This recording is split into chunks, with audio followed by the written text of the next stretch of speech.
Hola, muy buenos días. Yo soy Basti Jocabet Flores Barrera. A la ocasión tengo una participación muy breve. Un tema muy fundamental cuando hablamos de educación inclusiva es hacer la diferencia entre integración educativa y educación inclusiva. Esta diferencia, más que una diferencia terminológica, es importante que la distingamos como una diferencia conceptual, una diferencia de paradigma. ¿A qué me refiero con esto? A que, pues evidentemente el movimiento de integración educativa en nuestro país viene desde los años 90 con todo un programa, con todo un contexto social diferente al que por sí mismo surge la educación inclusiva. Pero yo particularizo algunas diferencias importantes. Por ejemplo, cuando hablamos de integración educativa, pareciera ser que nos referimos solamente a discapacidad. Y esto es así por parte de la historia, porque en ese momento, cuando hablábamos de segregación, discriminación, pues lo hacíamos pensando siempre en discapacidad.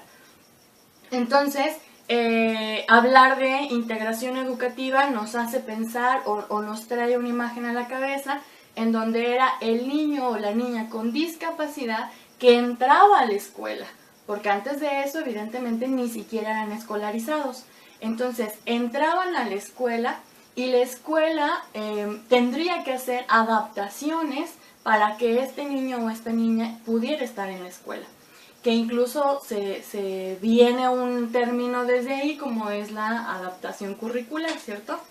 Características de la integración educativa es que al momento de que estos niños entraban a las escuelas, pues tendría que haber un profesional especializado, un profesional de educación especial que pareciera ser el encargado de recibirlo.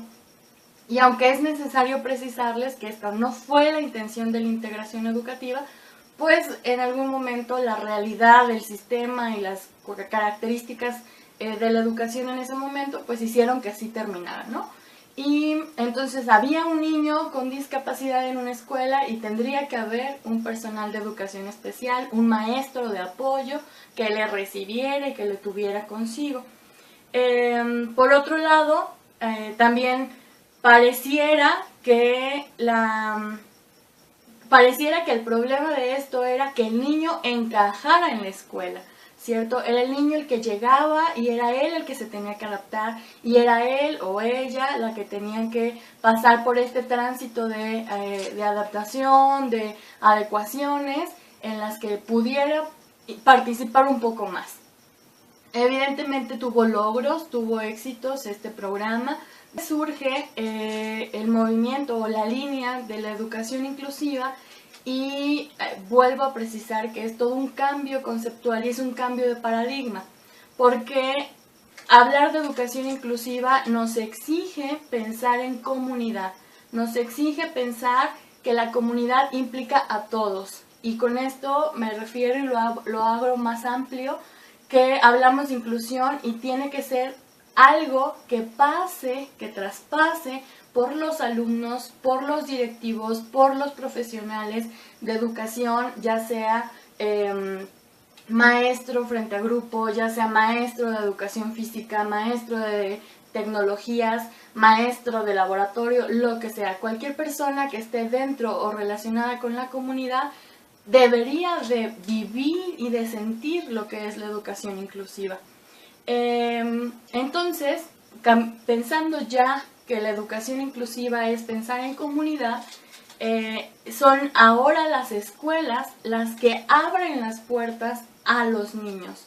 Y aquí empieza una de las diferencias más importantes, porque en educación inclusiva ya no precisamos solamente la discapacidad, sino que hablamos de la diversidad. Y tan diverso eres tú como tan diverso soy yo. Tan diverso es un niño que viene de una familia con papá, con mamá, como diverso es un niño que viene solo de la familia de abuelos, etcétera, ¿no? Y diversidad y ejemplos tendríamos muchísimos para analizar.